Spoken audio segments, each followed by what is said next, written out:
Welcome my YouTube channel Wamiqa commerce academy. नया chapter है आपका प्रिंसिपल ऑफ बुक कीपिंग यानी पुस्तपालन के सिद्धांत। एमसीक्यूज सीरीज स्टार्ट करने से पहले बुक कीपिंग का अर्थ जानना चाहेंगे, यानी पुस्तपालन का जो सिद्धांत होता है उसका मीनिंग, बेसिक मीनिंग क्या होता है। देखिए, जो व्यापार में पुस्तकें रखी जाती है यानी सहायक बहियाँ हैं, प्रॉपर जर्नल है, यानी व्यापार में जो आवश्यक पुस्तकें रखी जाती है यानी पुस्तकों के रख रखाव को ही बुक कीपिंग या पुस्तपालन कहा जाता है। अब एमसीक्यू सीरीज स्टार्ट करते हैं। फर्स्ट क्वेश्चन है आपका, बुक कीपिंग मुख्य रूप से संबंधित होती है यानी रिकॉर्डिंग फाइनेंशियल ट्रांजैक्शन। ऑप्शन है आपका बी है preparation of budget, controlling course, none of the these. तो इसमें राइट आंसर हो जाएगा आपका रिकॉर्डिंग फाइनेंशियल स्टेटमेंट। यानी जो पुस्तपालन होता है यानी बुक कीपिंग होता है, इसका मुख्य रूप से संबंध या मुख्य ऑब्जेक्ट इसका वित्तीय लेन देन को रिकॉर्ड करना होता है। यानी जो भी व्यापार में ट्रांजैक्शन होते हैं, वित्तीय ट्रांजैक्शन, उनको व्यवस्थित रूप से रिकॉर्ड पुस्तपालन के माध्यम से किया जाता है। नेक्स्ट क्वेश्चन है आपका, the double entry system of book keeping means, यानी डबल एंट्री प्रणाली का अर्थ क्या होता है। ऑप्शन है आपका प्रत्येक लेन देन को 2 बार रिकॉर्ड किया जाता है। नेक्स्ट ऑप्शन है प्रत्येक लेन देन में एक डेबिट और एक क्रेडिट पक्ष होता है। प्रत्येक खाते में दोहरा बैलेंस होता है और उपरोक्त में से कोई नहीं, यानी नन ऑफ द अबोव। तो इसका राइट आंसर हो जाएगा साथियों बी, यानी प्रत्येक लेन देन में एक डेबिट और एक क्रेडिट पक्ष होता है। देखिए क्या होता है, जो दोहरा लेखा प्रणाली होती है, डबल एंट्री सिस्टम होती है, अकाउंटिंग का कार्य डबल एंट्री सिस्टम के आधार पर किया जाता है। एक पक्ष आपका नाम पक्ष रहेगा, एक पक्ष आपका जमा पक्ष रहेगा, यानी डेबिट और क्रेडिट होता है।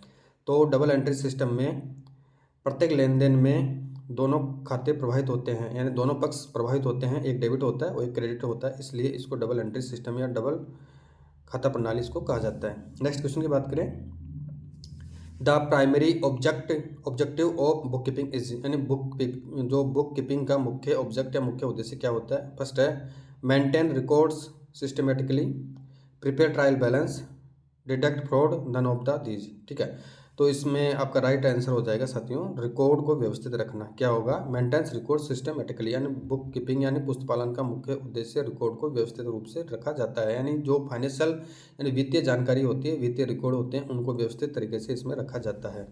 नेक्स्ट क्वेश्चन की बात करें, कौन सा खाता वास्तविक खाता नहीं है। देखिए, जब आपका टाइप्स ऑफ अकाउंट्स वाला चैप्टर आएगा उसमें डिटेल से चर्चा करेंगे, यहाँ सिर्फ ब्रीफ में चर्चा करेंगे। तो which account is not a real account, यानी इनमें से कौन सा वास्तविक खाता नहीं है। ऑप्शन दे रखा है machinery account, cash account, goodwill account और सैलरीज अकाउंट। तो देखिए साथियों, इसमें राइट आंसर हो जाएगा आपका सैलरीज अकाउंट। यानी जो वास्तविक खाता होता है, मशीनरी भी वास्तविक खाता होता है यानी रियल अकाउंट होता है, और कैश अकाउंट भी रियल अकाउंट होता है, और जो गुडविल यानी सद्भावना या ख्याति खाता होता है वो एक तरीके से रियल अकाउंट होता है। और नॉमिनल अकाउंट है, जितने भी रेवेन्यू और खर्चे होते हैं वो एक तरीके से नॉमिनल अकाउंट में इंक्लूड होते हैं, इसलिए सैलरी एक तरीके से नॉमिनल अकाउंट में शामिल हो जाएगी, यानी ये रियल अकाउंट नहीं होगा। यानी इनकी डिटेल से चर्चा जब टॉपिक आएगा आपका टाइप्स ऑफ अकाउंट एंड खातों के प्रकार आएगा, एमसीक्यू जब हल करेंगे उसमें डिटेल से बात करेंगे। नेक्स्ट क्वेश्चन है आपका, डेबिट और क्रेडिट के नियमों में प्राप्तकर्ता को डेबिट करें और दाता को क्रेडिट करें लागू होता है। देखिए, जब अकाउंट्स के बारे में पढ़ेंगे उसमें जो जनरल एंट्री के रूल होते हैं, जनरल एंट्री के में जब पढ़ेंगे विस्तार से जब जानेंगे, लेकिन यहाँ पे ब्रीफ में देख रहे हैं। यानी इसमें ये कह रखा है कि डेबिट और क्रेडिट के नियमों में प्राप्तकर्ता को डेबिट करें और दाता को क्रेडिट करें, यानी पाने वाले व्यक्ति को तो डेबिट करो और देने वाले व्यक्ति को सीआर करो। तो ये किस अकाउंट्स का रूल होता है। तो साथियों, ये पर्सनल अकाउंट का रूल होता है, यानी जो व्यक्तिगत खाता होता है उसमें पाने वाले व्यक्ति को डेबिट करते हैं और देने वाले व्यक्ति को सीआर करते हैं। जबकि वास्तविक जो रियल अकाउंट होता है उसमें कोई भी चीज़ व्यापार में आती है तो उसको डेबिट करेंगे, व्यापार से कोई जाती है तो उसको सीआर कर देंगे। और जो नॉमिनल अकाउंट होता है नहीं, नॉमिनल अकाउंट में कोई भी खर्चे होते हैं, कोई एक्सपेंसेज होता है तो उसको डेबिट करते हैं, और किसी प्रकार की कोई प्रॉफिट या रेवेन्यू होती है तो उसको सीआर करते हैं। ये अकाउंट्स जो 3 प्रकार के अकाउंट्स होते हैं उनके गोल्डन रूल होते हैं। नेक्स्ट क्वेश्चन की बात करें, what is the first step in the accounting process, यानी लेखांकन प्रक्रिया में पहला चरण क्या होता है। ऑप्शन दे रखा रिकॉर्डिंग, क्लासिफाइंग, समराइजिंग और एनालाइजिंग। यानी देखिए, लेखांकन प्रक्रिया में पहला चरण साथियों जो पुस्तपालन होती है, यानी बुक कीपिंग रखते हैं यानी पुस्तकें रखते हैं, उनमें सर्वप्रथम जैसे ही कोई वित्तीय ट्रांजेक्शन होता है वो रिकॉर्ड करने का कार्य किया जाता है। उसके पश्चात में जो रिकॉर्ड किया गया है उनका क्लासिफाइंग करते हैं, वर्गीकरण करते हैं। उनको जो भी सहायक बहियाँ होती है, purchase book, sales return, purchase return, BR, BP, cash और प्रॉपर जर्नल में डिवाइडेड कर देते हैं, यानी उनको विभाजित कर देते हैं। उसके पश्चात में फाइनल अकाउंट्स तैयार किए जाते हैं, यानी समराइजिंग का कार्य किया जाता है। और लास्ट में जो जो आउटपुट प्राप्त होता है उसे गत वर्ष के डाटा से उनकी तुलना की जाती है, यानी विश्लेषण का कार्य किया जाता है। तो लेखांकन प्रक्रिया में पहला चरण रिकॉर्डिंग का होता है, यानी लेन देन को रिकॉर्ड करने का होता है। अब लेन देन कौन से होने चाहिए, यानी वित्तीय लेन देन होने चाहिए। नेक्स्ट क्वेश्चन की बात करें, which of the following is a nominal account, यानी निम्नलिखित में से कौन सा आभासी खाता, यानी नॉमिनल यानी नाममात्र या आभासी खाता कौन सा है। तो देखिए इसमें ऑप्शन दे रखा है furniture account, rent account, cash account और बिल्डिंग अकाउंट। तो इसका राइट आंसर हो जाएगा रेंट अकाउंट, यानी जो खर्चे और रेवेन्यू के रिगार्डिंग जितने भी खाते होते हैं वो एक तरीके से नॉमिनल अकाउंट होते हैं, और जो मशीनरी है और उनके खाते एक तरीके से, माल है मशीनरी है उनके खाते एक तरीके से रियल अकाउंट होते हैं, और जो व्यक्ति से संबंधित जितने भी खाते होते हैं वो व्यक्तिगत खाते कहलाते हैं। तो यहाँ पे रेंट अकाउंट है वो नॉमिनल खाता है, इस कारण से यहाँ पे राइट आंसर आपका बी हो जाएगा। और जो फर्नीचर खाता है कैश अकाउंट है, और बिल्डिंग अकाउंट आपका रियल अकाउंट है। नेक्स्ट बात करें, the accounts that show the financial position of the business are, यानी वे खाते जो व्यवसाय की वित्तीय स्थिति को दिखाते हैं। ठीक है, तो इसमें फर्स्ट बता रखा है आपको nominal account, real account, personal account, none of the these. तो साथियों इसमें राइट आंसर हो जाएगा आपका रियल अकाउंट, यानी जब आपका बैलेंस शीट पढ़ेंगे उसमें विस्तार से पढ़ेंगे, यानी किस प्रकार से वित्तीय स्थिति को कौन कौन से खाते दिखाते हैं, किस प्रकार से उनका बैलेंस ट्रांसफर होता है, ओपनिंग और क्लोजिंग बैलेंस किस प्रकार से ट्रांसफर किया जाता है। ठीक है, तो यहाँ पे सिर्फ अभी ब्रीफ में बात कर रहे हैं कि वे खाते जो व्यवसाय की वित्तीय स्थिति को दिखाते हैं। तो यहाँ पर रियल अकाउंट होता है, वास्तविक खाते ही व्यवसाय की वित्तीय स्थिति को दिखाते हैं, यानी इनका संबंध एक वित्तीय वर्ष से होता है। नेक्स्ट वित्तीय वर्ष में इसके बैलेंस को ट्रांसफर नहीं किया जाता है, सिर्फ व्यक्तिगत खाते होते हैं उनके ही बैलेंस को ट्रांसफर किया जाता है। ठीक है, और वास्तविक जो अकाउंट्स होते हैं जिसमें अगर मशीनरी है, बिल्डिंग है, तो उनका बैलेंस भी आगे ट्रांसफर किया जाएगा, और जो नॉमिनल अकाउंट होते हैं, नाममात्र के खाते होते हैं, उनका बैलेंस नेक्स्ट वित्तीय वर्ष में ट्रांसफर नहीं किया जाता है। ठीक है, नेक्स्ट क्वेश्चन है, a ledger is also known as, यानी लेजर को और किस नाम से जाना जाता है। तो ऑप्शन दे रखा है journal, principal book, subsidiary book, none of these. तो जो लेजर होती है उसको अन्य नाम से, यानी मुख्य रोजनामचा या प्रिंसिपल बुक के नाम से इसको जाना जाता है, यानी मुख्य जनरल या प्रॉपर जनरल के नाम से इसको जाना जाता है। तो मुख्य पुस्तक इसको माना जाता है। ठीक है, लेजर को और किस नाम से जाना जाता है, यानी लेजर को प्रिंसिपल बुक या मुख्य पुस्तक या प्रॉपर जनरल के नाम से जाना जाता है। नेक्स्ट बात करें, एक credit balance is a ledger represent, यानी लेजर में क्रेडिट बैलेंस, यानी जो लेजर है आपकी खाता बही है, अगर उसमें सीआर बैलेंस दिखा रखा है तो उसका मतलब क्या होगा। देखिए साथियों, अकाउंटिंग इक्वेशन में पढ़ेंगे कि कौन कौन से अकाउंट्स होते हैं, उनका बैलेंस डेबिट किसका होता है और सीआर किस अकाउंट्स का बैलेंस होता है। तो यहाँ पे अगर लेजर में सीआर बैलेंस है तो उसका तात्पर्य है कि सीआर बैलेंस हमेशा लायबिलिटीज़ और इनकम को शो करता है, जबकि डीआर बैलेंस हमेशा रेवेन्यू एक्सपेंसेस और जो भी कोई मशीनरी है, असेट्स है, उनको इंगित करता है। यानी संपत्तियों का बैलेंस हमेशा डीआर होता है, जबकि लायबिलिटीज़ का बैलेंस हमेशा सीआर होता है। अगर किसी प्रकार की कोई इनकम प्राप्त होती है तो उसका बैलेंस सीआर होगा, और किसी प्रकार के खर्चे होते हैं व्यापार में तो उसका बैलेंस हमेशा डेबिट होता है, यानी हानियों को डेबिट करते हैं, लाभों को सीआर करते हैं। ठीक है, तो यहाँ पे लेजर में अगर सीआर बैलेंस हो गया तो यहाँ पे आंसर हो जाएगा लायबिलिटीज़ या इनकम। ठीक है, बी आंसर हो जाएगा, क्योंकि लायबिलिटीज़ का बैलेंस भी सीआर होता है और इनकम का बैलेंस भी सीआर होता है। नेक्स्ट क्वेश्चन की बात करें, which of the following recorded in the cash book, यानी निम्नलिखित में से किसे नगद पुस्तक में रिकॉर्ड किया जाता है। यानी कैश बुक एक तरह की सहायक बही होती है, तो सहायक बही में कौन कौन से ट्रांजेक्शन या कौन कौन से वित्तीय लेन देनों को रिकॉर्ड करने का कार्य किया जाता है। इसमें ऑप्शन दे रखा है क्रेडिट ट्रांजेक्शन यानी उधार लेन देन, कैश ट्रांजेक्शन नगद लेन देन, बोथ ए और बी, और नन ऑफ दीज। तो देखिए साथियों, जो नगद पुस्तक होती है उसमें हमेशा नगद लेन देनों को ही रिकॉर्ड किया जाता है, यानी उधार लेन देन को नगद पुस्तक में रिकॉर्ड नहीं किया जाता है। जैसा कि नाम से प्रतीत है, कैश बुक में सिर्फ नगद से रिगार्डिंग जितने भी लेन देन होते हैं उसको दर्ज किया जाता है, और साथ में कैश बुक में जो बैंक का कॉलम होता है वो भी बैंक के माध्यम से अगर कोई ट्रांजैक्शन हो रहा है कैश बुक में तो उसको दर्ज किया जाता है। तो कैश बुक में यानी नगद पुस्तक में सिर्फ नगद से संबंधित लेन देन को ही रिकॉर्ड किया जाता है, उधार से संबंधित लेन देनों को संबंधित जो भी सहायक बही होती है उसके अकॉर्डिंग उसको दर्ज किया जाता है। नेक्स्ट बात करें, the trial balance is prepared to, यानी ट्रायल बैलेंस किसके लिए तैयार किया जाता है। फर्स्ट है लेजर खातों की सटीकता की जांच के लिए लेन देन रिकॉर्ड करना, वित्तीय विवरण तैयार करना, और इनमें से कोई नहीं। देखिए जो ट्रायल बैलेंस होता है तलपट होता है, हालांकि तलपट के बारे में विस्तार से नेक्स्ट जब भी वीडियो आएगा, जब भी आपका चैप्टर आएगा उसमें पढ़ेंगे। तो तलपट होता है, तलपट क्यों बनाया जाता है, क्यों बनाया जाता है। देखिए तलपट एक तरीके से खाता नहीं होता है, पहले तो आपको ये विशेष रूप से ध्यान रखना है। तलपट यानी ट्रायल बैलेंस एक तरीके से खाता नहीं होता है, एक तरीके से ये खातों की सूची होती है, यानी जितने भी अकाउंट्स होते हैं उनके बैलेंस को एक जगह ला के एक सारणी में उनको समाहित किया जाता है और उस सारणी के माध्यम से उनके बैलेंस को याद किया जाता है। यानी जो डीआर, जिस खाते का बैलेंस है तो डीआर साइड में उसकी राशि लिखी जाएगी और जिस खाते का बैलेंस सीआर है उस साइड में उसकी राशि लिखी जाएगी। फिर उनका टोटल किया जाता है। अगर दोनों पक्षों का योग बराबर आ जाता है तो माना यह जाता है कि खातों में किसी प्रकार की अंगणितीय अशुद्धि नहीं है। सिर्फ तलपट से अंगणितीय अशुद्धि का ही पता लगाया जा सकता है और जो अन्य अशुद्धियां हैं जैसे एरर और ओमिशन, एरर और कमीशन, कोई और जो भी सैद्धांतिक त्रुटि है, प्रिंसिपल त्रुटि है, ठीक है, उनका पता ट्रायल बैलेंस के माध्यम से नहीं लगाया जा सकता है। सिर्फ ट्रायल बैलेंस में सिर्फ और सिर्फ अंगणितीय अशुद्धता का पता लगाया जाता है। नेक्स्ट बात करें, which documents is prepared to summarise the financial position at the particular date. यानी किसी दस्तावेज को किसी विशेष तारीख को वित्तीय स्थिति का सारांश तैयार करने के लिए बनाया जाता है। देखिए साथियों, ऑप्शन तैयार का इसमें ट्रायल बैलेंस है, बैलेंस शीट है, केस बुक है, वो जनरल है। देखिए इसमें आपका राइट आंसर हो जाएगा बैलेंस शीट। यानी जो बैलेंस शीट होती है चिट्ठा, तो चिट्ठा कब बनाया जाता है आपको विशेष रूप से ध्यान रखना है कि चिट्ठा हमेशा एक निश्चित तिथि को बनाया जाता है। यानी वर्ष सामान्यतः ये वर्ष के एंडिंग में बनाया जाता है। यानी जब आपके अंतिम खाते तैयार किए जाते हैं, यानी सामान्यतः आपके अंतिम खाते मार्च माह में तैयार किए जाते हैं, तो मार्च माह में लगभग, अब ऐसा कोई जरूरी नहीं है कि व्यापार अपनी इच्छा हो कभी भी उसको अपनी संपत्तियों दायित्वों को याद करने हेतु, कैपिटल को जानने हेतु कभी भी तैयार किया जा सकता है। लेकिन कानूनी रूप से देखें तो ये अंतिम वर्ष में तैयार किया जाता है, एक निश्चित समय पर तैयार किया जाता है। तो ट्रायल बैलेंस के माध्यम से जो व्यापार की वित्तीय स्थिति होती है, आर्थिक स्थिति होती है, जैसे कितनी लायबिलिटीज है, कितनी एसेट्स है, कितनी कैपिटल है व्यापार में, उसका पता सिर्फ बैलेंस शीट के माध्यम से लगाया जाता है। तो बैलेंस शीट एक निश्चित तिथि को बनाई जाती है। कब बनाई जाती है? एक निश्चित तिथि को बैलेंस शीट बनाई जाती है। तो बैलेंस शीट के माध्यम से ही व्यापार की वित्तीय स्थिति का पता लगाया जा सकता है। नेक्स्ट बात करें, जनरल से लेजर में प्रविष्टियों को ट्रांसफर करने की प्रक्रिया को क्या कहा जाता है। यानी जो सर्वप्रथम जब भी आप ट्रांजैक्शन करते हैं उसकी एंट्री सहायक बहियों में की जाती है, सहायक बहियों के माध्यम से जनरल में एंट्री की जाती है और जनरल में से फिर खातों में पोस्टिंग करने हेतु या लेजर में पोस्टिंग करने हेतु जनरल से जो खाते होते हैं, बैलेंस होता है, उनको ट्रांसफर किया जाता है लेजर में। तो उस प्रक्रिया को क्या कहा जाता है? तो साथियों उस प्रक्रिया को पोस्टिंग कहा जाता है। क्या कहा जाता है? पोस्टिंग कहा जाता है।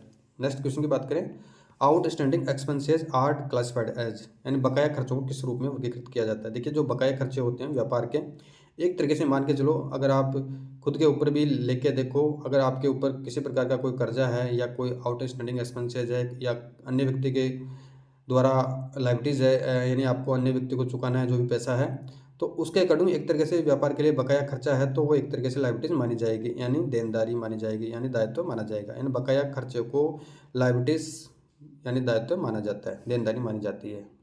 नेक्स्ट है, डेप्रिसिएशन इज चार्ज ऑन, यानी मूल्यह्रास किस पर लगाया जाता है। देखियो साथियों, जो डेप्रिसिएशन होता है वो हमेशा स्थायी संपत्तियों पर लगाया जाता है, यानी फिक्स्ड असेट्स होती है उसके ऊपर लगाया जाता है।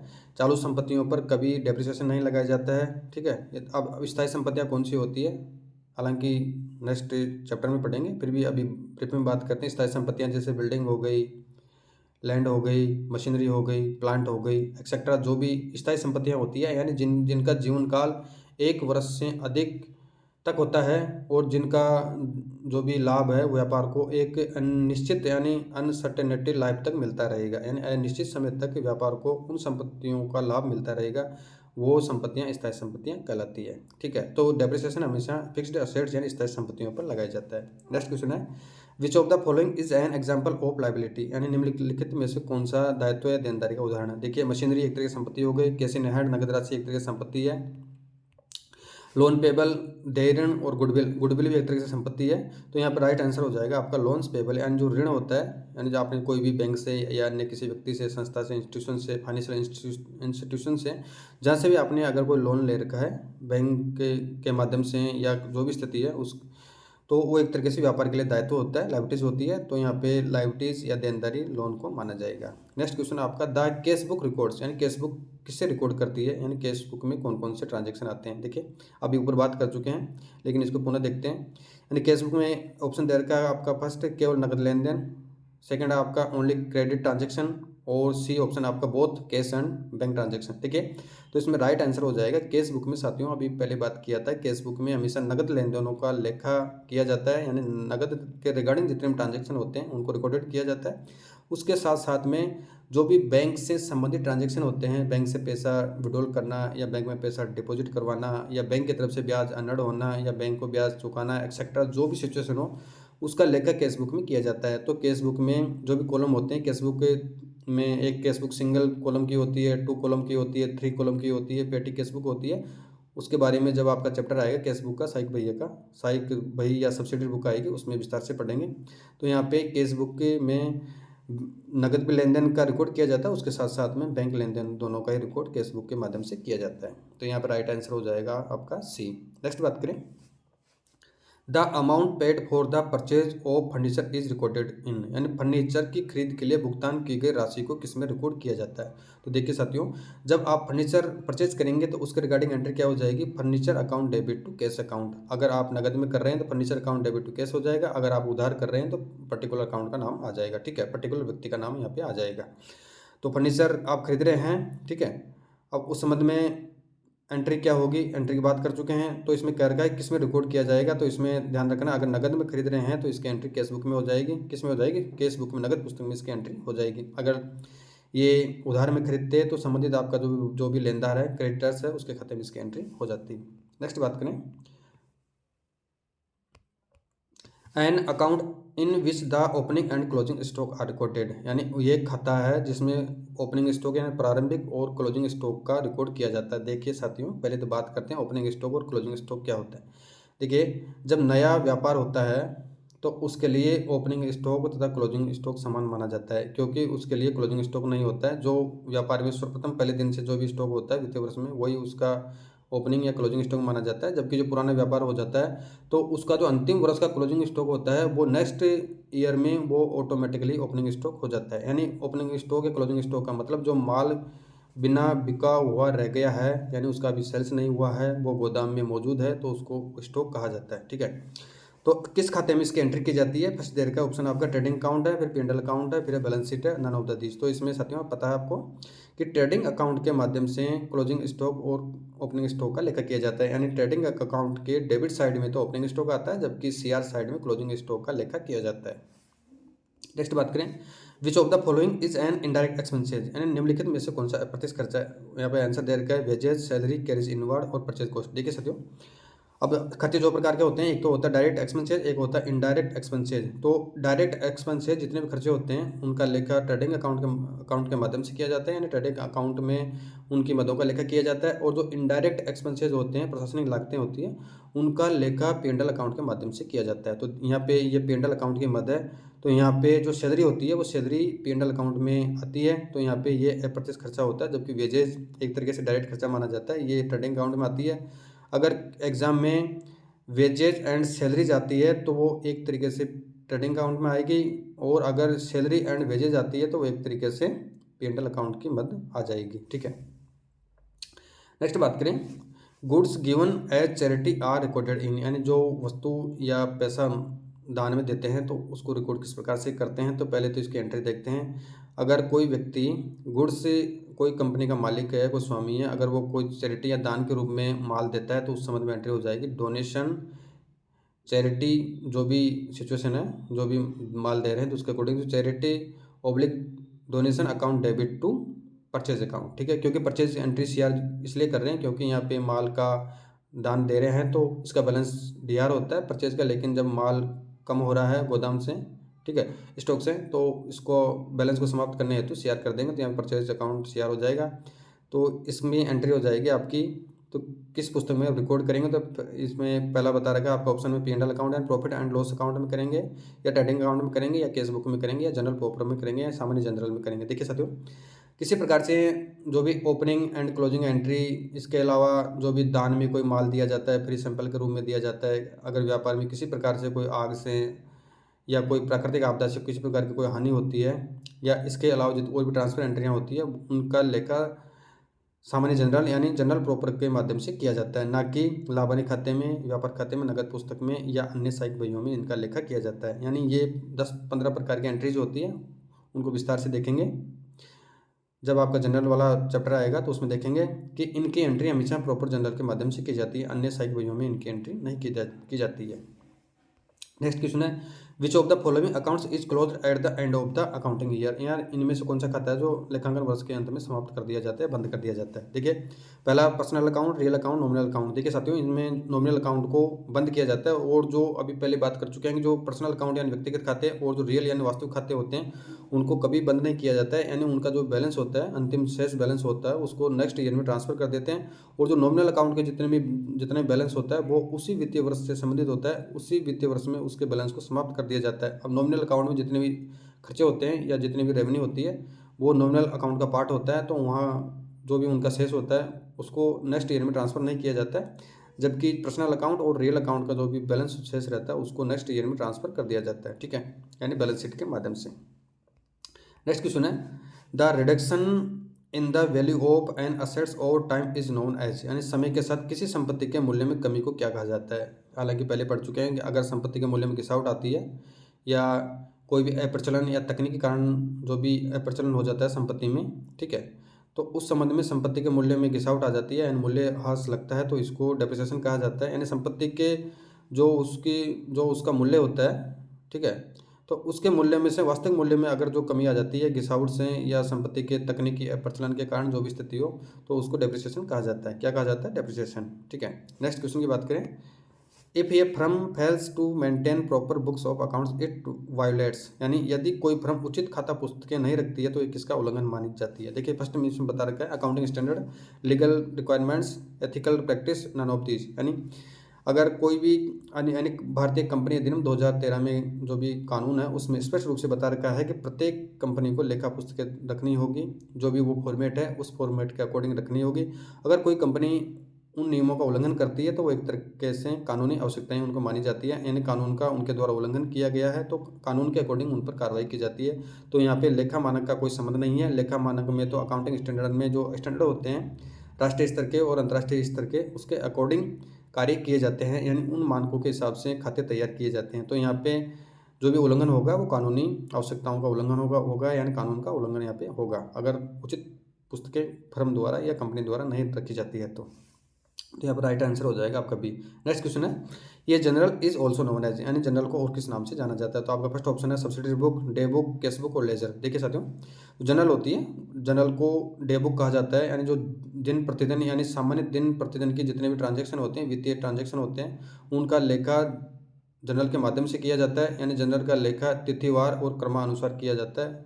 तो इसको जो भी ये कार्य होता है वो जनरल के माध्यम से किया जाता है। दिन प्रतिदिन के या तिथि अनुसार और क्रमानुसार जितने भी वित्तीय ट्रांजैक्शन होते हैं व्यापार में, उनका लेखा जनरल के माध्यम से किया जाता है।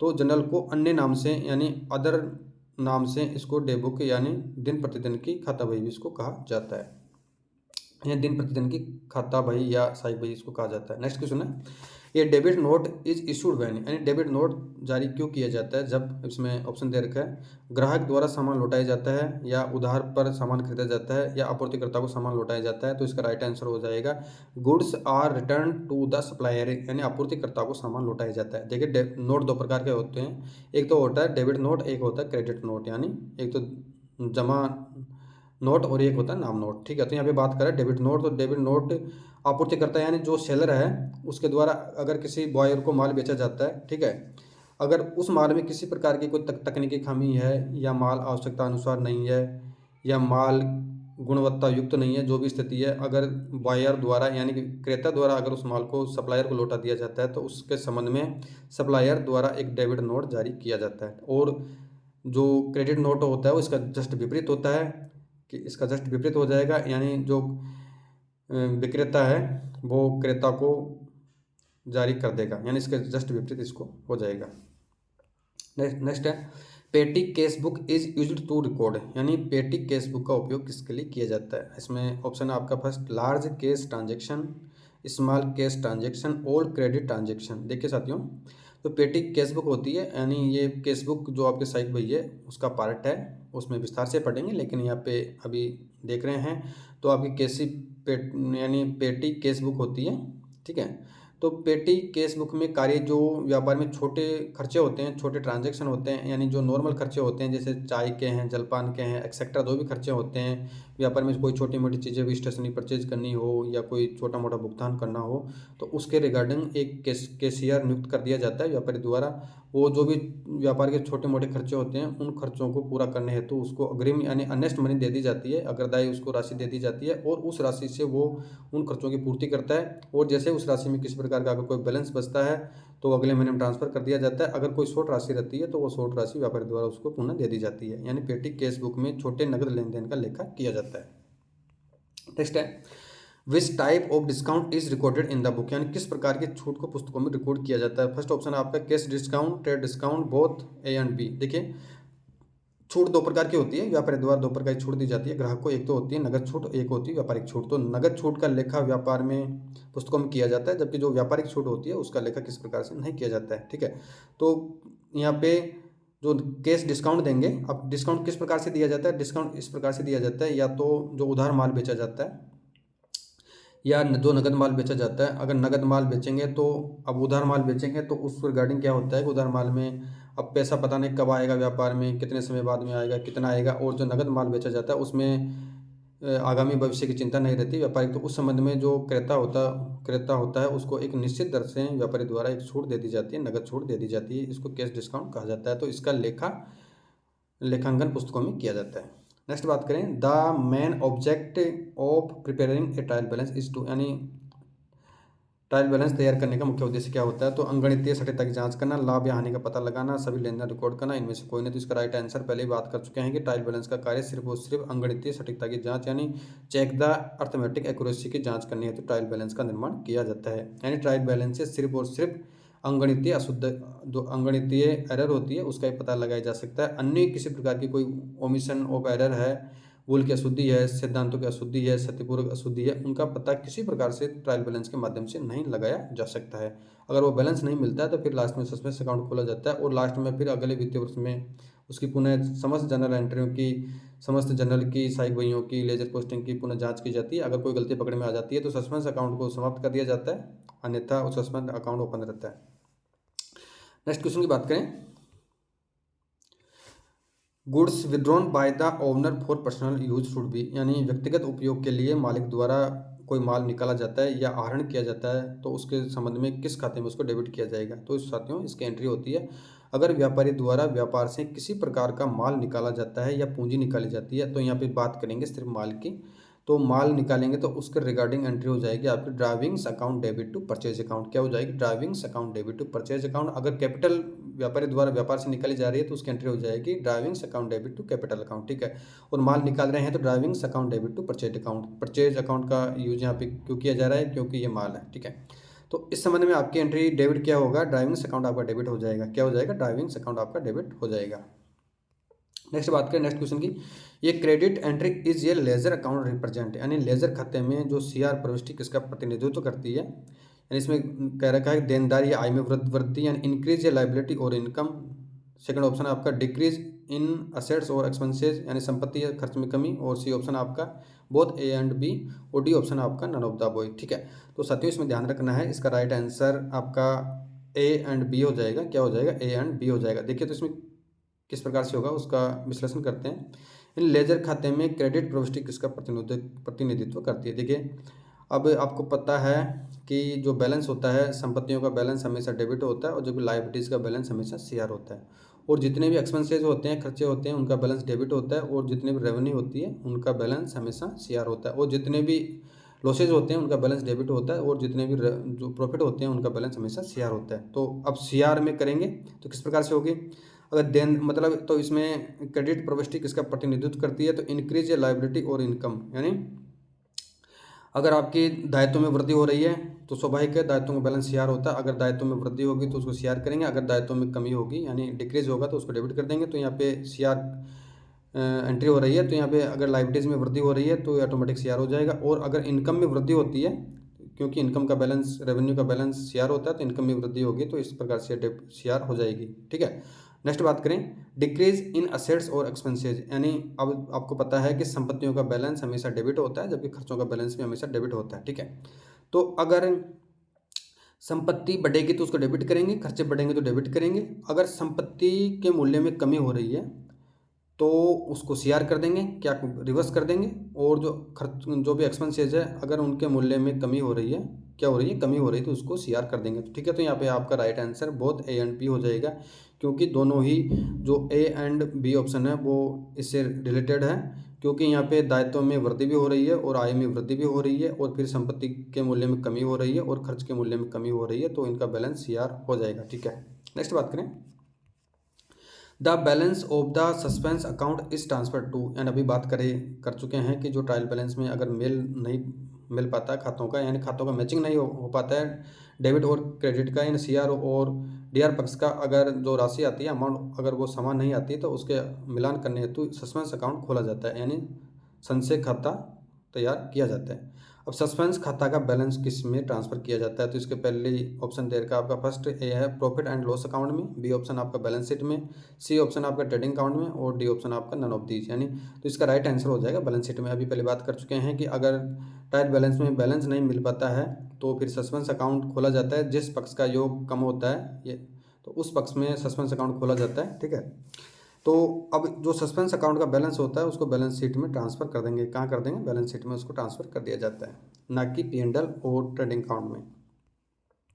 नेक्स्ट क्वेश्चन आपका, bank reconciliation statement are prepared to, यानी बैंक जो समाधान विवरण है वो क्यों तैयार किया जाता है। अब इसमें ऑप्शन दे रखा है फर्स्ट, बैंक और नगद पुस्तक के बीच विसंगतियों का पता लगाने हेतु, बैंक बैलेंस पर ब्याज की गणना करना या उधार लेनदेन रिकॉर्ड करना, इनमें से कोई नहीं। देखिए साथियों, इसका राइट आंसर हो जाएगा आपका ए, यानी find discrepancies between bank and cash book, यानी बैंक और नगद पुस्तक के बीच विसंगतियों का पता लगाना। देखिए बैंक समाधान विवरण क्यों बनाया जाता है, फर्स्ट बात करते हैं। हालांकि डिटेल से चर्चा जब चैप्टर आएगा उसमें करेंगे, लेकिन प्रत्येक व्यापार में आज ज़माना टेक्नोलॉजी का हो गया है, हर जगह बैंकिंग फैसिलिटी अवेलेबल है, तो प्रत्येक व्यापारी अपना खाता यानी करंट अकाउंट बैंक में ओपन करवा के रखता है। जो भी ट्रांजैक्शन होते हैं बैंक के माध्यम से सामान्यतः हर व्यापारी करता है। तो बैंक के द्वारा तो ग्राहक को एक पासबुक जारी की जाती है और जो व्यापारी होता है उसमें एक कैशियर होता है, वो एक तरीके से कैश बुक मेंटेन करता है। तो सामान्यतः जो भी ट्रांजैक्शन जैसे बैंक से किसी ग्राहक के द्वारा कोई राशि प्राप्त हुई, डायरेक्ट सीधी हो गई, तो उसके रिगार्डिंग अब किसी ग्राहक को पहले ऑर्डर दे रखा है कि आप हमारी वस्तुओं के बारे में या जो भी स्थिति है, जो भी किसी ग्राहक को लोन दे रखा है या उसको उससे पैसा लेना है, तो उनको व्यापारी द्वारा आदेशित कर दिया जाता है कि आप हमारे अमुक बैंक के अकाउंट में आप पैसा हर मंथ में या इतने समय में ट्रांसफ़र कर दें। तो वो व्यापारी द्वारा व्यापारी के कहने पर वो व्यक्ति ट्रांसफ़र पैसा कर देता है। ठीक है, अब उसके रिगार्डिंग पैसा तो व्यापार के खाते में आ जाता है, लेकिन जो कैशियर होता है, जो कैश बुक होती है, उसमें कैशियर को पता नहीं चल पाता है कि किस व्यक्ति ने कितना पैसा कितने समय पे या कब जमा करवाया, तो उसके रिकॉर्डिंग मिलान नहीं हो पाता है। तो इसके मिलान करने हेतु BRS यानी बैंक रिकंसिलिएशन स्टेटमेंट तैयार किया जाता है। इसमें कई प्रकार की सिचुएशन होती है, वो BRS जब पढ़ेंगे उसमें पढ़ेंगे, यानी चेक जमा नहीं करवाया या चेक डिसऑनर हो गया या डायरेक्ट राशि जमा करवा दी। ठीक है, जो भी स्थिति है, ब्याज प्राप्त किया, ब्याज दिया, कई प्रकार के इसमें रीजन होते हैं, 5-7 प्रकार के रीजन होते हैं, वो BRS वाला चैप्टर पढ़ेंगे जब डिटेल से पढ़ेंगे। तो ये BRS तैयार करने का मुख्य उद्देश्य बैंक और नकद पुस्तक के बीच विसंगतियों यानी जो डिस्क्रिमिनेटिविटी होती है, यानी जो विसंगति होती है उसको पता लगाने हेतु BRS तैयार किया जाता है, बैंक रिकंसिलिएशन स्टेटमेंट तैयार किया जाता है। नेक्स्ट क्वेश्चन की बात करें, if the total of the debit side of the trial balance is greater than the credit side it indicated, इसमें कह रखा है यदि ट्रायल बैलेंस के डेबिट साइड का कुल योग क्रेडिट साइड से अधिक है तो ये इंगित करेगा, यानी इसमें कह रखा साथियों कि डेबिट साइड का योग CR साइड से ज़्यादा है। ठीक है, मान के चलो डेबिट साइड का योग 50,000 है और CR साइड का योग 48,000 है। ठीक है, तो यहाँ पे 2,000 रुपये का अंतर आ गया, तो यहाँ पे स्वाभाविक है कि जो ट्रायल बैलेंस तैयार करते हैं उसमें ट्रायल बैलेंस का तैयार करने का मेजर ऑब्जेक्ट सिर्फ अंगणितीय अशुद्धि का पता लगाने हेतु किया जाता है, ना कि लाभानी का पता लगाने हेतु तो ट्रेडिंग, मैन्युफैक्चरिंग और P&L अकाउंट तैयार किया जाता है। ठीक है, तो इसमें अब ये अंतर आ रहा है, तो ये अंतर आने का कारण है, ये एक तरीके से एरर है या त्रुटि है। अब ये त्रुटि किस प्रकार से है, तो ये त्रुटि अंगणितीय त्रुटि है। ठीक है, अब अंगणितीय त्रुटि अब जरूरी नहीं अंगणितीय त्रुटि है, हो सकती है अंगणितीय भी हो सकती है सैद्धांतिक भी हो सकती है, सत्यपूर्वक भी हो सकती है, ओमिशन की भी हो सकती है, जो भी कारण है, किसी भी कारण की अशुद्धि हो सकती है। तो यहाँ पे ये कम राशि आने का रीजन यही है कि एक तरीके से एरर है। नेक्स्ट क्वेश्चन की बात करें, goods sent on consignment are recorded in the, यानी कमीशन यानी जो संप्रेषण यानी प्रेषण पर भेजे गए सामान को रिकॉर्ड किया जाता है।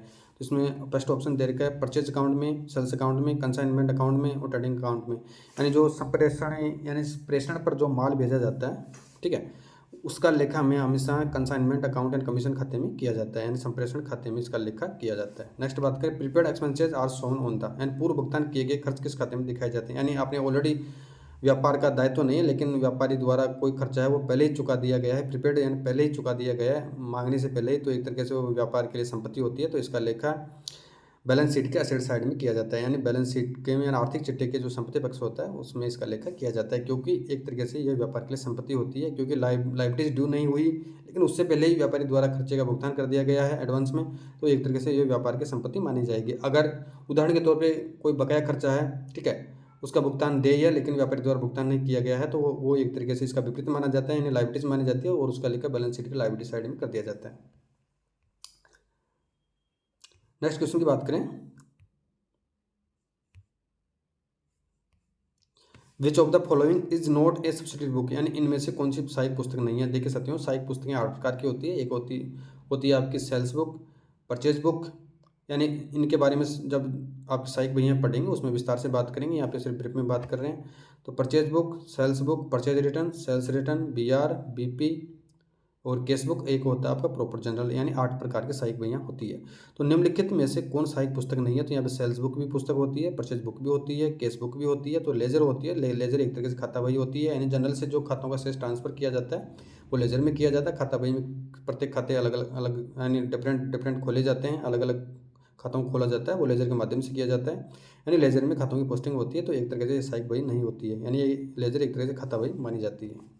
नेक्स्ट क्वेश्चन की बात करें, income received in advance is treated as, यानी अग्रिम में प्राप्त आय को किस रूप में माना जाता है। देखिए, व्यापार के अंतर्गत किसी व्यक्ति द्वारा यानी तृतीय पक्षकार या थर्ड पक्षकार या कोई हितधारी है उसके द्वारा अगर एडवांस में कोई राशि व्यापार में दे दी जाती है, ठीक है, अब उसकी ड्यू डेट नहीं है लेकिन वो एडवांस में राशि प्राप्त हो चुकी है व्यापार को, तो वो एक तरीके से संपत्ति नहीं मानी जाएगी, क्योंकि वो लाइबिलिटीज़ है, क्योंकि आपका अधिकार नहीं है लेकिन वो राशि आपको एडवांस में मिल गई है, तो एक तरीके से वह व्यापार के लिए लाइबिलिटी मानी जाएगी, यानी दायित्व माना जाएगा। ठीक है, यहाँ पे राइट आंसर हो जाएगा आपका बी। नेक्स्ट क्वेश्चन की बात करें, an entry recorded on both side of the case book is called, यानी केस बुक के दोनों पक्षों में रिकॉर्ड की गई प्रविष्टि को क्या कहा जाता है। देखिए, इसमें फर्स्ट ऑप्शन आपका Contra entry, transfer entry, rectification entry और जनरल एंट्री। देखिए साथियों, एंट्री कॉन्ट्रा एंट्री जब आपका केस बुक पढ़ेंगे उसमें विस्तार से पढ़ेंगे, लेकिन कॉन्ट्रा एंट्री वो एंट्री होती है जिसका लेखा दोनों पक्षों में होता है। जैसे आपने बैंक में राशि चुकाई, बैंक में राशि आपने डिपॉजिट करवाई, जमा करवाई, तो एंट्री हो जाएगी आपकी bank account debit to cash account. ठीक है, अगर आप बैंक से राशि विड्रॉल करते हैं, राशि निकालते हैं, तो इसकी एंट्री हो जाएगी, इसके विपरीत हो जाएगी cash account debit to bank account. तो यहाँ पे दोनों खाते यानी कैश अकाउंट भी प्रवाहित हो रहा है और आपका बैंक अकाउंट भी यहाँ पे इफेक्टेड हो रहा है, तो इस कारण से दोनों पक्षों में डीआर और सीआर साइड में दोनों पक्षों का प्रभाव समाप्त करने हेतु कॉन्ट्रा एंट्री की जाती है। और जो केस बुक में जो एंट्री की जाती है 3 कॉलम केस बुक में, तो वहाँ पे उस एंट्री कॉन्ट्रा एंट्री के सामने सी लिखा जाता है। क्या लिखा जाता है? सी इंडिकेट करता है कॉन्ट्रा एंट्री को। ठीक है, अब इसके रिगार्डिंग जब आपका चैप्टर आएगा केस बुक का, सब्सिडरी बुक का, तो उसमें विस्तार से पढ़ेंगे कॉन्ट्रा एंट्री क्या होती है। अब ट्रांसफर एंट्री की बात करें, तो ट्रांसफर एंट्री कोई भी बैलेंस होता है उसको उस बैलेंस को खाते में ट्रांसफर करने हेतु या जो भी अकाउंट्स होता है उसको क्लोज करने हेतु या नेक्स्ट ईयर में उस बैलेंस को भेजने हेतु जो एंट्री की जाती है वो ट्रांसफर एंट्री होती है। ठीक है, अब नेक्स्ट एंट्री आपकी रेक्टिफिकेशन एंट्री यानी सुधारात्मक एंट्री, यानी जो व्यापार में आप हज़ारों टाइप्स की एंट्रीज होती है, हज़ारों टाइप्स के वित्तीय लेन देन होते हैं। अब हो सकता है कई ट्रांजेक्शन में, कई जनरल एंट्री में मानवीय गलती भी हो सकती है या मशीनरी गलती भी हो सकती है, जो भी रीजन हो, तो उस एंट्री को दूर करने हेतु एक रेक्टिफिकेशन एंट्री की जाती है, यानी सुधारात्मक प्रविष्टि की जाती है, उसको तो सुधारात्मक प्रविष्टि कहा जाता है। जैसे मान के चलो आपने कोई माल खरीदा 10,000 का, ठीक है, अब उस संबंध में आपको एंट्री करनी थी purchase account debit to cash. अगर नगद खरीदा तो कैश आ जाएगा, और अगर आपने उधार खरीदा है तो जो भी सप्लायर है, जो भी सेलर है, उसका नाम यहाँ पे आ जाएगा। ठीक है, तो यहाँ पे आपको अब हो सकता है आपने परचेज अकाउंट को आपको डेबिट करना था लेकिन आपने गलती से उसको सीआर कर दिया, या जो आपको राशि 10,000 की है वो 10,000 रुपये लिखने थे दोनों पक्षों में, लेकिन आपने गलती से 1,000 रुपये लिख दिया या कम राशि लिख दिया, जहाँ 1 लाख लिख दिया, जो भी स्थिति है, तो उनको दूर करने हेतु जो एंट्री की जाती है वो एक तरीके से रेक्टिफिकेशन एंट्री उसे कहते हैं। नेक्स्ट क्वेश्चन की बात करें, purchase of machinery on credit is recorded in, यानी उधार पर मशीनरी की खरीद किस में रिकॉर्ड की जाती है। देखिए, उधार पर मशीनरी खरीदेंगे तो एंट्री हो जाएगी आपकी मशीनरी अकाउंट डेबिट टू जो भी व्यक्ति है उसका नाम यहाँ पे डेटर्स का नाम, सॉरी क्रेडिटर्स का नाम यहाँ पे आ जाएगा। ठीक है, तो अभी पहले बात कर चुके हैं कि जो जिस प्रकार से जो भी उधार पे मशीनरी खरीदी जाती है उनका लेखा, और जो भी डोनेशन दिया जाता है, अगर व्यापार में किसी प्रकार की चोरी, घटना, आग या अन्य कोई प्राकृतिक आपदा हो जाती है तो उसके रिगार्डिंग जितने भी आहरण पर जो भी एंट्रियाँ होती है वो प्रॉपर जनरल के माध्यम से की जाती है। तो यहाँ पे जनरल प्रॉपर में इसकी एंट्री की जाएगी, यानी उधार पर मशीनरी की खरीद किस में रिकॉर्ड की जाएगी, तो ये प्रॉपर जनरल बही में इसकी एंट्री की जाएगी। यानी परचेज बुक में एंट्री नहीं की जाएगी, ना ही सेल्स बुक में की जाएगी, ना ही कैश बुक में की जाएगी, क्योंकि परचेज बुक में तो उधार पर जो सामान्य माल होता है व्यापार में, जो यानी माल का तात्पर्य यह होता है कि जो व्यापार उस उद्देश्य के लिए बना है जिसके रिगार्डिंग वो व्यापार करेगा। तो एक तरीके से मान के चलो, कोई व्यापारी अगर फर्नीचर का व्यापार करता है तो फर्नीचर उसके लिए व्यापार हो जाएगा, और अन्य व्यापारी अगर लोहे का व्यापार करता है तो फर्नीचर उसके लिए एसेट्स हो जाएगी, उसके लिए वो माल नहीं रहेगा। ठीक है, अब नेक्स्ट क्वेश्चन की बात करें, the discount allowed to a customer is, यानी ग्राहक को दी गई छूट को क्या कहा जाता है। देखिए, जो आप व्यापारी है, अगर किसी ग्राहक को छूट दे रहे हैं, मान के चलो आपकी वस्तु 5,000 रुपये की है, यानी वाट एवर जो भी अमाउंट है 5,000 की है, अगर आप उसको छूट दे रहे हैं यानी कैश उसको डिस्काउंट दे रहे हैं 500 रुपये का, तो एक तरीके से व्यापार के लिए हानि होती है। तो एक तरीके से ये आपके लिए खर्चा होगा, यानी क्या होगा, एक्सपेंसेज हो जाएगा। ठीक है, तो यह राइट आंसर इसका बी हो जाएगा। यानी एक तरीके से अगर छूट दे रहे हैं आप किसी ग्राहक को तो एक तरीके से आपके लिए खर्चा हो जाएगा। अगर आप किसी अन्य व्यक्ति से छूट प्राप्त कर रहे हैं, यानी अन्य व्यापारी से आप छूट प्राप्त कर रहे हैं, डिस्काउंट रिसीव्ड, अगर आपको डिस्काउंट प्राप्त हो रहा है तो वो एक तरीके से इसका विपरीत हो जाएगा, यानी वो एक तरीके से आपके लिए इनकम या रेवेन्यू हो जाएगी। नेक्स्ट क्वेश्चन की बात करें, salaries paid are recorded in, यानी जो वेतन का भुगतान किया गया है वो किस में रिकॉर्ड किया जाता है। तो यहाँ पे फर्स्ट है आपका nominal account, real account, personal account, capital account. तो देखिए साथियों, खाते 3 प्रकार के होते हैं, रियल अकाउंट और पर्सनल अकाउंट और नॉमिनल अकाउंट। तो एक तरह से सैलरी होता है, वो एक तरह से एक्सपेंसेज होता है। तो जो भी रेवेन्यू और जो खर्चे होते हैं उनका लेखा नॉमिनल अकाउंट के माध्यम से किया जाता है, यानी नाम मात्र का खाता इसे कहते हैं, या आभासी खाता इसको कहा जाता है। तो आभासी खाते या नॉमिनल अकाउंट के माध्यम से खर्चों को रिकॉर्ड करने का कार्य किया जाता है। तो सैलरी का है तो यहाँ पे सैलरी नॉमिनल अकाउंट में रिकॉर्ड की जाएगी। नेक्स्ट क्वेश्चन की बात करें, which account is debited bad debts, यानी बैड डेब्ट्स एंड डुबत ऋण। डुबत ऋण वो ऋण होता है जो मान के चलो आपने किसी व्यक्ति से आपको 10,000 रुपये लेने हैं, 1 लाख लेने हैं, कितने रुपए लेने हैं, लेकिन उस व्यक्ति द्वारा अगर वो राशि व्यापारी को नहीं लौटाई जाती है तो एक तरीके से व्यापार के लिए हानि होती है, उसको बैड डेब्ट्स माना जाता है, डुबत ऋण माना जाता है। लेकिन कई बार वो ऋण बैड डेब्ट्स रिकॉर्ड भी हो जाता है, वो नेक्स्ट सिचुएशन में बात करेंगे। तो यहाँ पे कह रखा है बुरा कर्ज यानी बैड डेब्ट्स एंड डुबत ऋण किस खाते में डेबिट किया जाएगा। ठीक है, तो यहाँ पे ऑप्शन दे रखा है आपका bad debts account, debtors account, creditors account, profit and loss account. तो साथियों यहाँ पे जो बैड डेब्ट्स होगा वो बैड डेब्ट्स अकाउंट में उसको डेबिट कर देंगे, क्योंकि ये खाता बंद कर दिया जाता है। जो जब एंट्री होगी बैड डेब्ट्स की तो bad debts account debit to जो भी डेटर्स पर्सनल है उसका नाम आ जाएगा। अगर ये खाता पुनः अगर उसकी रिकवरी हो जाती है इन फ्यूचर में तो एंट्री हो जाएगी cash account debit to bad debts record account, जितनी राशि की रिकवरी हुई है वो राशि इसमें आ जाएगी। नेक्स्ट क्वेश्चन की बात करें, ये provision for doubtful debts is credited to, यानी शंकास्पद, यानी जो प्रोविजनल डाउटफुल होते हैं यानी जो डाउटफुल ऋण होते हैं उनके लिए प्रावधान क्यों बनाया जाता है। देखिए फर्स्ट है show true financial position, increase profit, reduce liabilities और नन ऑफ दिस, यानी शंकास्पद ऋणों के लिए प्रावधान क्यों बनाया जाता है, यानी जो डाउटफुल डेब्ट्स होते हैं उनके लिए प्रावधान इसलिए बनाया जाता है क्योंकि मान के चलो अब व्यापार में 1 लाख रुपए किसी अन्य व्यक्ति से लेने हैं व्यापारी को, अब हो सकता है वो व्यापारी पैसा दे भी सकता है, नहीं भी दे सकता है। अगर उसके लिए व्यापार द्वारा पहले से ही अगर प्रोविज़न बना लेंगे या उसके लिए किसी प्रकार से पहले से ही मैनेजमेंट कर लेंगे उन पैसों के लिए, तो व्यापार को किसी प्रकार से आर्थिक लॉस या अन्य वित्तीय जो भी समस्या है उसका सामना नहीं करना पड़ेगा। तो इसके संबंध में व्यापारी द्वारा पहले से ही प्रावधान बना लिया जाता है कि वो पैसा हो सकता है भविष्य में प्राप्त हो भी सकता है और नहीं भी हो सकता है। अब उसके भरोसे व्यापार को नहीं रहना है, तो इसके रिगार्डिंग व्यापारी द्वारा पहले से उस राशि का प्रोविज़न या प्रावधान बना लिया जाता है। तो क्यों बनाया जाता है, क्योंकि ये अब प्रावधान बनाएंगे तभी व्यापार की सही वित्तीय स्थिति का मालूम चल पाएगा, यानी शो ट्रू फाइनेंशियल पोजीशन के लिए शंकास्पद ऋणों के लिए प्रावधान बनाया जाता है। ठीक है, नेक्स्ट बात करें नेक्स्ट क्वेश्चन की, in double entry book keeping every transaction effect, यानी डबल एंट्री बुक कीपिंग में प्रत्येक लेन देन प्रभावित करता है। देखिए 1 account only, 2 accounts only, 3 accounts only. तो आपको पता है कि जो अकाउंट होती है वो डबल एंट्री सिस्टम के आधार पर होती है, दोहरा लेखा प्रणाली के आधार पर होती है। तो जो पुस्तपालन होता है उसमें प्रत्येक लेन देन हमेशा 2 पक्षों को प्रभावित करता है। एक पक्ष होता है आपका नाम पक्ष, एक पक्ष होता है आपका जमा पक्ष, यानी डेबिट और क्रेडिट पक्ष इसमें होते हैं। 2 खातों को प्रभावित करता है पुस्तपालन। तो यहाँ पे 2 खाते राइट आंसर हो जाएगा, यानी आपका ऑप्शन बी यहाँ पे राइट हो जाएगा। नेक्स्ट बात करें, rent received is classified as, यानी प्राप्त किराया को किस रूप में वर्गीकृत किया जाता है। तो जो किराया प्राप्त हो रहा है आपको एक तरीके से आपके लिए व्यापार के लिए इनकम है, रेवेन्यू है, तो यहाँ पे इनकम में इसको शो कर देंगे, ठीक है। नेक्स्ट बात करें, trial balance does not ensure, यानी ट्रायल बैलेंस किसकी गारंटी नहीं देता है। फर्स्ट बात करते हैं, ऑप्शन है आपका ए अर्थमेटिकल एक्यूरेसी, अंगणितीय सटीकता की। नेक्स्ट बात करें, एब्सेंस ऑफ एरर्स की, एक्यूरेसी ऑफ लेजर अकाउंट्स की, और नन ऑफ दीज। तो यहाँ साथियों ध्यान रखना है कि ट्रायल बैलेंस का मुख्य काम अंगणितीय अशुद्धता का पता लगाने हेतु किया जाता है, तो यहाँ पे ये आंसर तो नहीं होगा। नेक्स्ट बात करें एब्सेंस ऑफ एरर की, इन त्रुटियों की अनुपस्थिति, यानी त्रुटियों की अनुपस्थिति होती है, तो यहाँ पे राइट आंसर ये हो जाएगा कि ट्रायल बैलेंस किसकी गारंटी नहीं देता है, यानी ट्रायल बैलेंस हमेशा जो त्रुटियाँ होती है, यानी ट्रायल बैलेंस ये नहीं कह सकता है कि ट्रायल बैलेंस का मेल हो जाने के बाद में ये नहीं कहा जा सकता है कि डीआर ओसीआर पक्ष का अगर राशि बराबर आ गई तो ये 100% ये नहीं कहा जा सकता है कि ट्रायल बैलेंस में जो भी योग आया है क्या वो सभी एंट्रियां सही है या नियमानुसार की गई है, सिद्धांतों के अकॉर्डिंग की गई है, लेखा मानकों के अनुसार की गई है, जो भी राशि है वो राशि एक्चुअल लिखी गई है नहीं लिखी गई है। हालांकि बैलेंस मिलने के बाद में भी ये संभावना रहती है कि ट्रायल बैलेंस में त्रुटि रह सकती है, ठीक है। तो त्रुटियों की अनुपस्थिति इसमें नहीं पता लगाई जा सकती है। नेक्स्ट है accuracy of ledger account, ledger खातों की सटीकता, इसमें इसका कोई मतलब नहीं होता है। नेक्स्ट बात करें, carriage outward is recorded in the, यानी जो बाहरी माल ढुलाई किसमें रिकॉर्ड किया जाता है, तो इसमें है profit and loss account, trading account, cash book और जनरल। देखिए बाहरी माल ढुलाई का मतलब है आउटवर्ड, यानी किराया दो प्रकार से लगता है, एक तो होता है फ्राइट यानी किराया, और जो माल गोदाम तक लाया जाता है वो कैरेज इनवर्ड होता है, जो माल गोदाम के बाद में अन्य स्तर पर लाया जाता है वो एक तरह से आउटवर्ड होता है, ठीक है।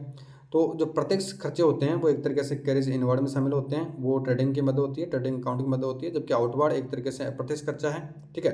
तो ये प्रॉफिट एंड लॉस अकाउंट की मद हो जाएगी, ठीक है, यानी अप्रत्यक्ष खर्चा आउटवर्ड को माना जाता है। तो यहाँ पर राइट आंसर हो जाएगा आपको प्रॉफिट एंड लॉस अकाउंट का जो भी मद है वो प्रॉफिट एंड लॉस अकाउंट में आउटवर्ड आ जाएगी, ठीक है, यानी डेबिट साइड में इसका लेखा हो जाएगा।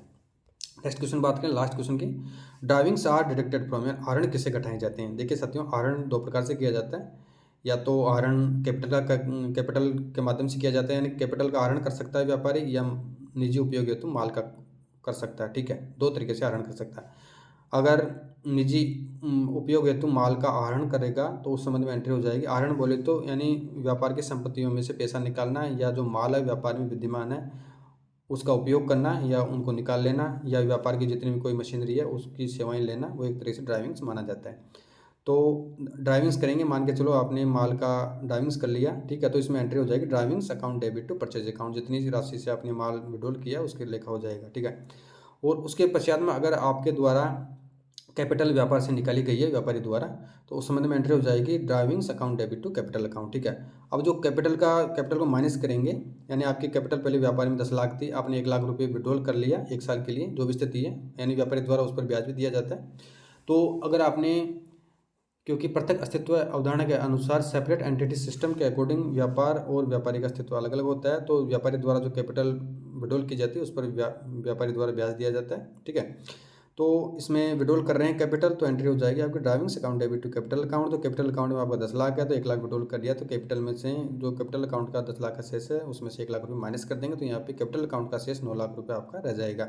तो आहरण किसे घटाया जाता है, आहरण हमेशा कैपिटल में से घटाया जाता है, ठीक है। किस में से घटाया जाएगा, कैपिटल में से घटाया जाएगा। तो साथियों आपका ये बुक कीपिंग यानी पुस्तक पालन का जो सिद्धांत थे वो चैप्टर एमसीक्यूज कंप्लीट हो चुके हैं, यानी बाइलिंगुअल आपका एमसीक्यूज है। मैंने प्रत्येक एमसीक्यूज को विस्तार से समझाया है, यानी प्रत्येक ऑप्शन को डिटेल से आपको एनालिसिस किया है, और आपका ये चैप्टर है पुस्तक पालन यानी बुक कीपिंग कंप्लीट हो चुका है।